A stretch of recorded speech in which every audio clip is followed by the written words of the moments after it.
Was Israel's biggest security scare of the day really a terrifying kidnapping? Or did it end very differently, with a twist that left officials scrambling to explain what actually happened? Israel was on edge over a supposedly kidnapped IDF soldier, only for a shock twist to reveal that the dramatic alert hid a far more unexpected and awkward truth. Israel scrambled police and security forces after an IDF servicewoman was seen entering a Palestinian car, turning a single moment on a West Bank roadside into a full-scale emergency. A manhunt was launched across nearby settlements and highways, and then came the shocking truth. The feared abduction was something very different once the car was stopped. In the end, this West Bank incident left Israeli authorities red-faced, as what looked like a classic terror kidnapping turned into an embarrassing case of mistaken assumptions. Amid renewed Iran-US tensions and talk of wider conflict, a new incident in the West Bank suddenly sparked kidnapping rumors and sent Israeli alerts flashing. On July 9th, Israeli police reportedly rushed to respond to what they believed was the suspected abduction of an IDF servicewoman, fearing she had been taken near a settlement. Officers said the soldier had been seen getting into a car carrying Palestinian number plates, a detail that immediately raised red flags in a region scarred by past kidnappings. The alert triggered a rapid police response across the Gush Etzion area of the West Bank, with patrols fanning out and checkpoints braced for a possible hostage rescue. Police intercepted the vehicle a short time later near the settlement of Beitar Illit, bringing the high-stakes chase to a halt on a roadside outside the town. When they approached the car, officers found the IDF servicewoman inside safe and unharmed, instantly shifting the mood from urgent rescue to puzzled questioning. A preliminary police investigation reportedly found that the soldier and the Palestinian man were in a relationship, turning the suspected kidnapping into a forbidden romance story. The servicewoman was immediately disarmed, and both she and the Palestinian man were taken to a police station for further questioning under tight security protocols. The case has since been handed over to Israel's military police, who will now examine possible security breaches and disciplinary issues surrounding the incident. All of this unfolded as Iran and the US traded fire again on July 9th, threatening a fragile ceasefire and keeping Israel's broader security establishment on edge even as this scare fizzled out.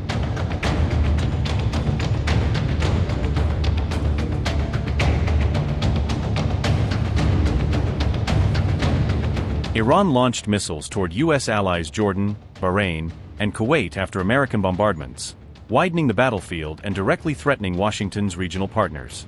Jordan said it intercepted 8 Iranian ballistic missiles that entered its airspace, showcasing its air defense systems and underlining how close the kingdom came to suffering direct hits. Air raid sirens sounded across Jordan for the first time in months during the attack, sending residents into shelters and reminding the public how quickly regional tensions can spill over their borders. According to Iranian media, the missiles targeted U.S. bases in Kuwait and Jordan's Muwafaq Salti Air Base, signaling Tehran's intent to hit American forces wherever they are stationed in the neighborhood. Iran also reportedly targeted Kuwait's port area during the latest missile barrage, raising fears for the security of vital Gulf logistics hubs and energy infrastructure. Claims emerged of an Iranian attack on a U.S. warship in the Gulf, but these reports remain unconfirmed, adding a layer of uncertainty and potential alarm over maritime escalation. Meanwhile, the U.S. said it has struck more than 170 Iranian military targets in 2 days, pointing to a sweeping campaign aimed at degrading Tehran's warfighting capabilities. Washington stated that air defense systems, missile sites, drone depots, and naval assets were hit, indicating a focus on dismantling Iran's ability to launch further strikes by air and sea. For the first time since April, U.S. forces also targeted Iran's strategic bridges, suggesting a move to disrupt internal movement and logistics inside the country. Iran said a key rail link used for trade with Russia and China was hit by cruise missiles, highlighting the economic and geopolitical cost of the strikes beyond purely military damage. Those strikes halted rail traffic to Mashhad, the city where Khamenei's funeral ceremonies are taking place, intertwining the military campaign with a highly symbolic moment of national mourning. Tehran vowed to keep fighting until it thwarts what it called U.S. strategic objectives, signaling that it sees the current confrontation as an existential struggle rather than a short-term flare-up. Israel said it does not expect the latest U.S.-Iran escalation to spill into its territory, according to reports, suggesting that for now, Jerusalem believes the exchanges will remain contained to other fronts. Trump ditched the new Air Force One mid-journey amid a security scare, opting to leave Turkey on the older presidential jet instead of the recently retrofitted Qatari-gifted aircraft.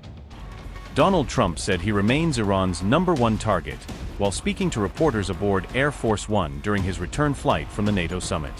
The remarks came after reporters were instructed to close the aircraft's window blinds, prompting questions about whether additional security precautions were being taken.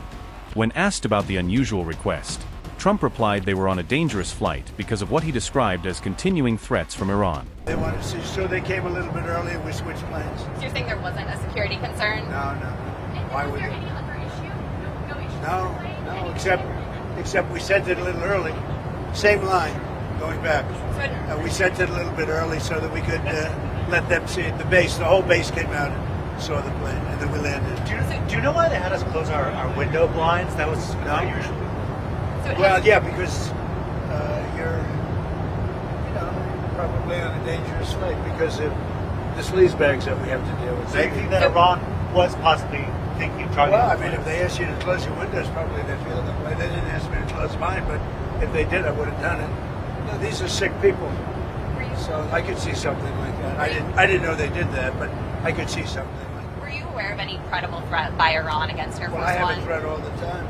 I'm number one on their list before you. But if I go, you go, right? But was there a specific So threat today? perhaps someday you want to change professions. What do you have, Daniel? CENTCOM posted that there are strikes ongoing in Iran, so can you give us an We update? just hit them very hard, and I say we hit them 20-1. Every time they hit us, we're going to hit them 20. And we did it last night. They did a little something today, but it was really retribution for last night. They hit actually 3 boats, not 2. And when they hit, we hit back much harder. Are we returning to a full-scale military conflict, sir? I don't know. I don't know. We'd win it very quickly. It's another way of doing it. We have many ways we can win, but we've already won militarily. They have very little. They have very little left, and they want to make a deal so badly. Trump also joked that members of the traveling press might want to consider changing professions, making the remark while discussing the perceived security risks. The comments came as Trump returned from the NATO summit held in Ankara, Turkey, where regional security and the Iran conflict dominated discussions. Trump switched from the older Air Force One to the new Qatari-gifted Boeing 747-8 midway through his return journey, according to the Associated Press. Bloomberg reported the new Boeing 747-8 was flown ahead to RAF Mildenhall before Trump departed Turkey on the return leg of the trip. ABC News reported the U.S. Secret Service recommended switching aircraft as a precautionary measure while planning the president's return flight. Sources quoted by ABC News said the decision was taken out of caution amid the escalating conflict involving Iran, although officials did not publicly detail the specific threat assessment. Trump insisted the aircraft change had nothing to do with security concerns, despite reports that the Secret Service had advised the switch as a precaution.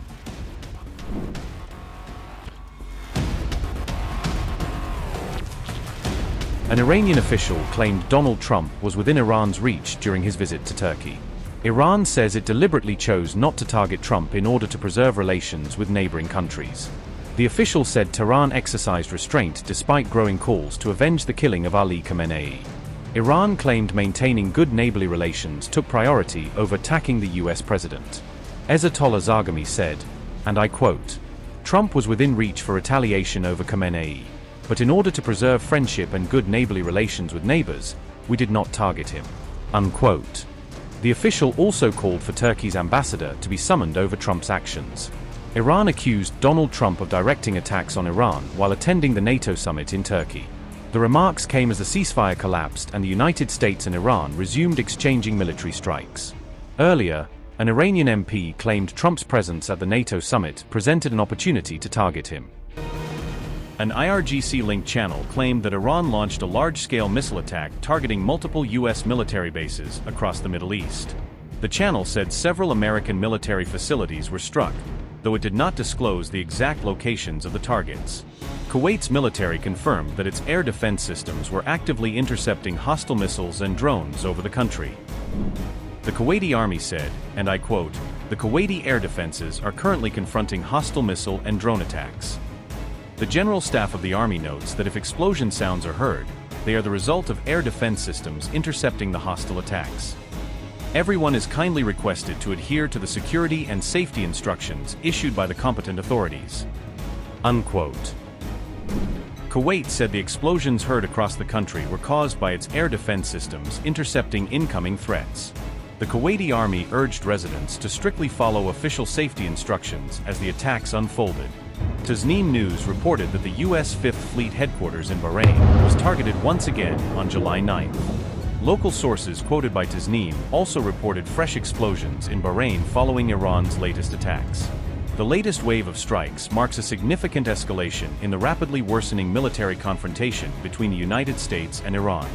The Persian Gulf has now emerged as the latest flashpoint in the expanding regional conflict. Iran's retaliation has intensified fears that the conflict could spread further and draw multiple Gulf states into a broader regional war.